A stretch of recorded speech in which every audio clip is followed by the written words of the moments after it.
What if one supplement could change everything? This is nitric oxide. But this is something else entirely. This is Boost Premium Nitric Oxide. Advanced formula by Tranont, 100% plant-based, powerful performance enhancer.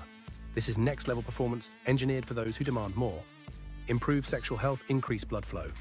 Promotes weight loss and gut health, muscle growth. Fat burning, feel it surge through your body, fueling passion, stamina, and total control. Feel the boost, like going from first gear to turbo. This is the next generation of nitric oxide. This is Boost. Get your Boost today and get 20% off. Click the link at the top line of the description. And then become targeted by these same forces. My assumption is that for some reason, these black wealthy persons are delivered up because they fell out with the company. I do not believe it's their wealth, because their wealth was granted to them. So when our brother Kanye West, right after he announced himself as the wealthiest black man in history, wealthier than Mansa Musa, with his billions, and then with the stroke of a pen, Forbes magazine can drop him from the billionaires list, and so much of his money just evaporate like that. It's because those who make us as wealthy black men have shown their power to break us as wealthy black men. So it's not their wealth that's the problem. It's not their wealth that is the reason they are targeted. It is, I suspect, they have fallen out with the company for whatever reason, and they are being delivered up. We talked about Kanye. Let's talk about him, because we talked about him numerous times with you on this platform. What he went through with the power structure in the music industry, the power structure in the fashion industry, and how they did him wrong. And we talked about it at length on this platform. And I think we did him a lot of justice in talking how he did. What's your recent thoughts on his recent behavior as of late, and what do you kind of attribute it to? Going off the rants on social media, various interviews and things like that. Do you kind of look at it as, okay, this is 2025 and this is where media is going? Or do you think Kanye's going through something? Do you think, I don't even want to put no words in your mouth. What do you think about what's currently going on with Kanye? Well, I have no doubt that our brother Kanye is going through a lot. See, you cannot be made, allowed to be, and indeed made the most wealthiest black man, say in America, he says in history, regardless. Kanye was made a profoundly wealthy black man. You cannot achieve that without having very sinister forces around you. And all of our black billionaires have sinister forces around them. Remember, I said they were invited to the party. And the party gifts that they were given is the millions and billions. They were given this, allowed this, because they are used for the agenda of the network, those who have granted them these party gifts. But the point is with Kanye, no, there are real demonic forces in these black people's life. Now, Kanye has been speaking on many of these forces and naming them and naming individuals. So he absolutely has been in a pressure cooker for a long time. He and those in his black tax bracket, if you will, those black people who are connected with this power structure, this very demonic power structure. They have realities that neither one of us on this platform have. So I am not quick to judge the way of any of them. We can speak what we know if we happen to know it. But what I see in Kanye, he is hurt. He absolutely is going through much of what we probably couldn't even comprehend. Now, he's also an artist, a celebrity, you know, and celebrity in America, you know, seems to require certain things like sensationalism and doing too much. But I think Kanye, I have no doubt, he's legitimately has been battling very powerful demonic forces. And so we're looking at him. We can judge whether we think he's winning or losing, but really we can't judge. We don't know whether he's winning or losing, but we do know he is and has been engaged in a life and death battle with some very powerful demonic forces.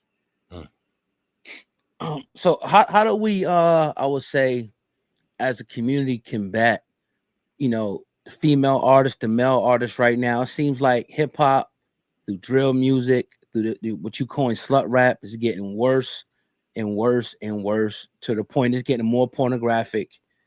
I mean, and they're hearing the criticism, but they still going. They're making another song. They're going. So what can we do at this point? Like, are they going to just continue to attack the youth, attack, you know, the well-being of the society?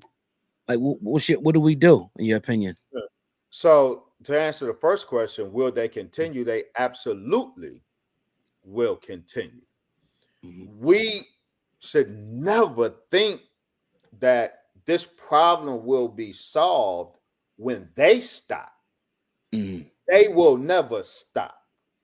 This problem will only be solved when we stop. Mm-hmm. So there has to be accountability. As a community, we have to hold our artists accountable. But the problem is ratchet rap, slut rap, like drill rap, so-called gangster rap. Mm-hmm. These are caricatures that feed white appetites. I think last time I was on the show, I pointed out hip-hop originated as a black culture. But make no mistake about it, hip-hop is almost totally a white thing right now. What I mean, it's a white thing. The audience is 70% white. The consumers, the people that buy the records, is 70% white. The labels that distribute it to their audience are white. The label heads who determine the script of hip-hop are white. These are whites catering to whites, and the blacks are just the commodity. Now, we are a specifically designed commodity. We are designed to appeal to the taste of the consumer. The white consumer has an appetite for particular blacks, for particular blackness. White people, white America has always had an appetite for particular iterations of blackness. The black thug, the black killer, the bully coon, the